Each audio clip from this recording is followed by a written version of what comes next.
all, welcome back to Python for Data Science tutorial on Tude Fulcrum. In this session, we'll be discussing about Python function arguments. In our previous sessions, we have discussed in detail how to define a function and how to invoke the function. Let's take a small example to have a recap of what we have discussed in describing or defining a function. So we define a function using the keyword def in Python followed by the function name. So let's call our function as add, and let's say the aim of this function is to compute the sum of two numbers. So let me take two arguments to this function, that is n1 and n2, and let this function display the sum of n1 and n2. So let me just frame my print statement in such a way that it is displaying the sum of n1 and n2. So here I have defined the function. The next task is to put this function to action. We need to call a function. So we call a function by using the function name followed by parenthesis, and if the function takes any argument, we need to provide the same. So here, as you see, there are two arguments to the function n1 and n2. So when you call the function also, you will have to pass two arguments. So let me pass 1 and 2. So you could see here the output for this is sum equal to 3. So we have discussed all these things in detail in our previous sessions. Now let me try doing something, that is, I'm trying to invoke the add function by passing only one argument. Let's see how the behavior of function is. I'm ending up with an error. It's a type error and it says that the add function missing one required positional argument n2. So here the arguments that I pass here, they are positional arguments because the first actual argument 1 that I pass here is received by n1, the first formal parameter. So there are well-defined positions for these arguments and hence we call these as positional arguments. So what you could conclude from here is that how many number of arguments you have defined in the function definition, that many number of arguments you have to pass when you call the function also. If you call by passing 0 number of arguments also, still it's the same error. Now if you try to pass more arguments, then also this is what we are ending up. So how to tackle this issue? Let's see about the arguments. Let's start with the default argument concept. Default arguments are those arguments that you define when you define the function definition. That is, we have the add function. You had two arguments n1 and n2. The value that you assign here to the formal arguments using an assignment operator is what you call as default arguments. What is the advantage of that? If you use default argument, you have the privilege of calling the function by passing fewer number of arguments. That is, whichever value is missed when you call the function, that value will be taken as the default value automatically by the Python. So there is a rule that you have to take care when you provide the default argument. Start providing the default argument from your RHS towards your LHS. That is, you need to pass from n2, give the default argument first and then to n1. And it's not necessary that all the arguments you have to make it as default. It is your choice.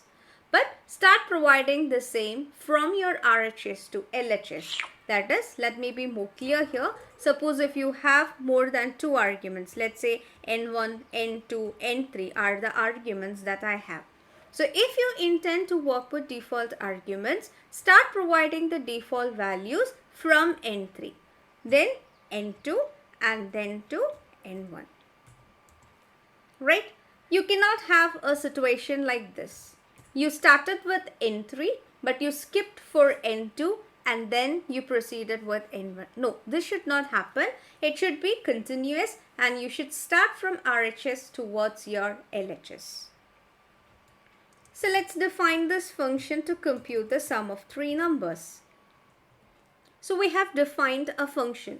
Now since we have used the default values for all the three arguments, we have the privilege of calling the function by passing either all the arguments you could pass, or you could pass with fewer number of arguments. That is, even I could call the function without passing any arguments. So can you see, I have not passed any argument here when I invoke the function, but I got the output as 1. How did I get this? You made a call to this function at, it binds with the function definition here. Now since the user has not provided any actual values to these formal arguments, by default Python will take n1 as 1, n2 as 0 and n3 as 0. So when you compute the sum n1 plus n2 plus n3, it computes it as 1 plus 0 plus 0, and hence we got the output as 1. Now what if the user is passing value? For example, I am passing 2 arguments to this function. You could see the output is 3. How did I get this output? I passed 1 to n1. So since the user has given value for n1, Python will not take the default value 1 for n1 here. Same way, I have provided the value for n2. So this default value is also not considered. That is, n1 will now hold the value 1, n2 will hold the value of 2, that is what you have passed here, and n3 you have not passed, so by default Python takes n3 as 0. So then when you compute n1 plus n2 plus n3, it computes it's like 1 plus 2 plus 0, and hence you got the output as 3. This is default argument concept. So using default arguments, you have the privilege of invoking the function by passing fewer number of arguments. So all the arguments that we were handling here are positional arguments. As said, they have well-defined positions. The first one, the second one, etc. Now let's talk about keyword arguments. Let's take our same add function. So keyword arguments are nothing but here you will provide values to the formal arguments by using its name. That is, without any confusion, you will say that n1 should take a value of 2, n2 will take a value of 90, n3 will take a value of say 7. So now it's very clear that you don't have to bother about the position of arguments. You are saying that n1, the formal parameter n1 should take a value of 2, n2 should take a value of 90, n3 should take a value of 7. This is keyworded arguments. You could also provide the same. I told here position is not having any importance. You could say the value for n3 first. n3 is taking a value of 8. Then you are telling, okay, n1 should take a value of 0. Then you are saying n2 should take a value of 8. So here the order has no importance. It is very specific that the formal argument n3 should hold a value of 8. The formal argument n1 should hold a value of 0. n2 should hold a value of 8. So here you don't have to bother about the position of the arguments. And could you mix up the keyword arguments and positional arguments when you invoke a function? Yes, you can. So it should be done like this. First, you have to give the positional argument. That is, say if I say 1, this 1 will be handled by the first formal argument, that is n1. Now if you say n2 equal to 9 and n3 equal to say 8. You are mixing up both positional and keyword arguments. This is a positional argument. I have not used the formal argument name here to assign a value to that. Simply I said 1. So this is the positional argument. This one will be received by the first formal argument, that is n1. Then I have used the keyworded arguments n2, n3. So this works fine. But if I have tried something like this, first if I have used a keyword argument, then if I expect this 3 to be received by the second formal argument, and then n3 equal to 9, or simply let me choose this also as a positional value. This is not going to work. Always when you try to mix up positional argument and keyword argument, the positional argument should always be followed by the keyworded argument. That is, it should be something like this. First, you have to make use of positional argument. After that, only you should specify the keyword argument. Now, let's consider a situation where you have a function, but you are not sure whether your function takes any argument, or if it is taking how many number of arguments to that function.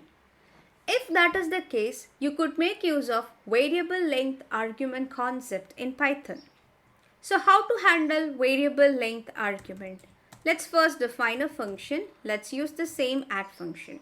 The variable length argument function, that is the variable length, you have to specify the name of the variable, that is the argument, formal argument, using a star notation. When you define the function, this is the formal argument. This should be prefixed by an asterisk symbol. This means that there is no limitation to your function argument. It could work with any number of arguments. It could be 0 to any number of arguments. So let me implement this like computing the sum. And another point here is, this variable length argument is an iterable entity. So you could iterate through the list or tuple of values. It is actually a tuple. So you will be able to, the star num, that the values that you pass here will be a tuple. So you will be able to iterate through that tuples. So here is my function that is computing the sum of any number of arguments that you pass. So suppose if I invoke the function add by passing 2 arguments, your output will be sum of 1 and 2, that is 3. So I told you this num is an iterable value, it's a tuple. So you could iterate through the same. So I'm iterating using the for loop here. And this is for computing the sum of all the values. So in the first iteration, when you pass, this s will be equivalent to 0 for the first iteration, and I will be pointing to 1 here. So s is equal to 0 plus 1, that is 1. Next iteration, this I points to the second element, that is 2 in num. So s is equal to, s is 1 now, 1 plus 2, that is 3. And finally, when you exit from the loop, the s value will be 3. That's how you got the output here as 3. Now you could pass more than 2. Let's say I'm passing 4 arguments. It works. You get the output as 1 plus 2 plus 3 plus 4, that is 10. You could call the function without any arguments also. So you got the output as sum equal to 0 because you have not passed any arguments. So this is variable length argument or arbitrary argument. Here the function is capable of handling any number of arguments. So how do you define a variable length argument? Use this asterisk symbol before your variable, that is the formal argument name here. So when you use this as a variable length argument, this becomes an iterable value. It's a tuple, so you could be able to iterate through the tuple. So the same I have done using the for loop. So this is about the various argument concept that you should be aware while working with functions in Python. Thank you so much for watching. Please do like, share, comment and subscribe, and please don't forget to tap the bell icon. You'll get notified whenever we upload a new videos. Thank you.